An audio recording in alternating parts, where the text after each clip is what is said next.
So in this unit we have been learning how to work with exponents, and up to this point we have about 5 different rules. Let's just review them. The first rule says that if you have two powers with the same base, you add their exponents. The second rule says if you have two powers with the same base, you subtract their exponents when dividing. The third rule says if you have a power raised to an exponent, you multiply the powers. The fourth rule, a couple videos ago we talked about a zero exponent. Any base with the exception of 0 to the zero exponent is 1. And our fifth rule is a base to a negative exponent means to reciprocate the base and get 1 over the power with a positive exponent. And there were sort of two variations of that rule. If you have the negative exponent in the base, then it comes up to the numerator and becomes positive. And if you have a fraction to a negative exponent, you reciprocate the base and make the exponent positive. So there are a couple more rules that build on those core laws that I want to talk about, and then we're going to just do a variety of problems involving multiple rules at once. So our next rule has to do with this kind of an idea. If you have 2 times 3, let's say, to an exponent of 4, and again, remember, we're not wanting to work this out as a number, we're wanting to leave this in exponential form. I know that something to the 4th means the something, in this case 2 times 3, multiplied by itself 4 times.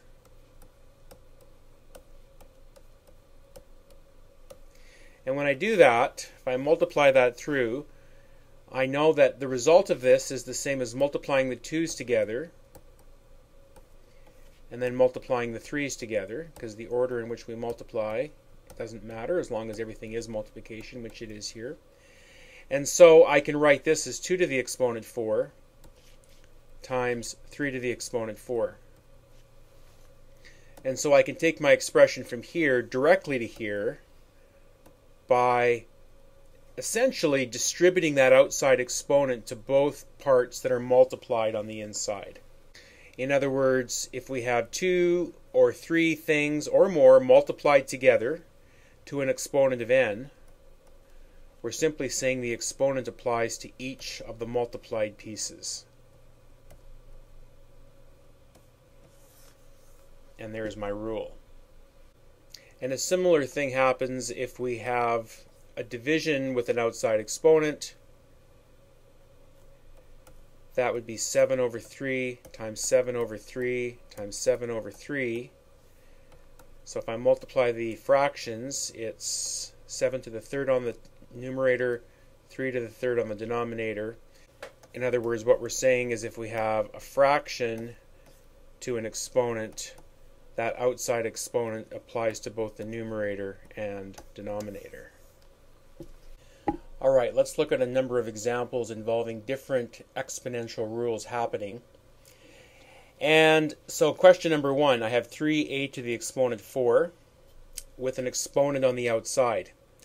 And so we know when we have an exponent on the outside, that needs to apply to both of the multiplied parts on the inside. And I have 2 multiplied parts, I have 3, and I have a to the 4th. So this expression would simplify to 3 to the exponent 2, 2 is kind of being distributed, times a to the 4th to the exponent 2. And now I can simplify each of these parts. This is just a simple number, so let's put that as 9.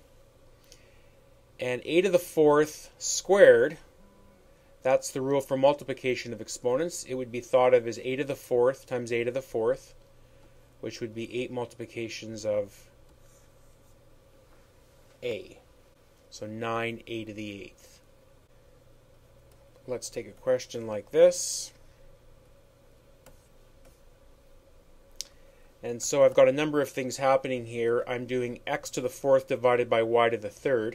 I'm doing a division, but since the bases are not the same, x and y are the bases, I cannot subtract the exponents between the 4 and the 3.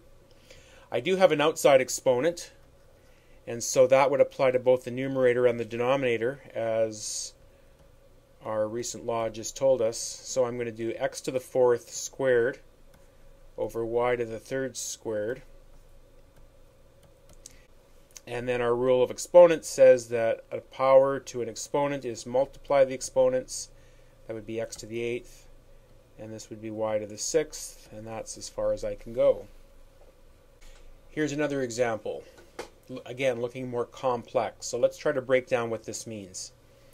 So 2 times x squared, now remember the squared is just applying to the x, so that would mean 2 times x times times, this bracket would be 3 times x 5 times. The order in which we multiply, as long as everything is multiplying, doesn't matter. So I'm going to multiply these two together because we know that's 6. And then if we look at what we have 2x's times 5x's, which would be 7x's. All right? And so my answer is like so. If I try to break down a shorter way to do that, I can see that my 2 and 3 can be treated independently because they're not affected by the exponents. So 2 times 3 gives me my 6 right there. And then my x squared times x to the 5th, if I just make that its own little question here, that is the rule where I add the exponents. And so it's 6x to the 7th. One more example for now. Let's do one involving a division.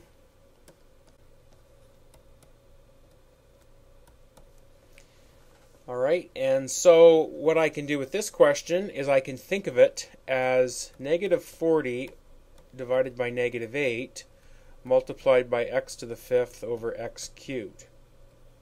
Because I know by multiplication of fractions, this multiplied by this would give me this back again. So you say, well, why would I want to write it like that or think of it like that? Well, what I'm trying to do is separate my exponent work, because I know how to work with exponents, from my number work. This divided by this I know is 5. And 2 powers divided with the same base, we subtract the exponents so we get x squared. And so the answer to this should be 5x squared.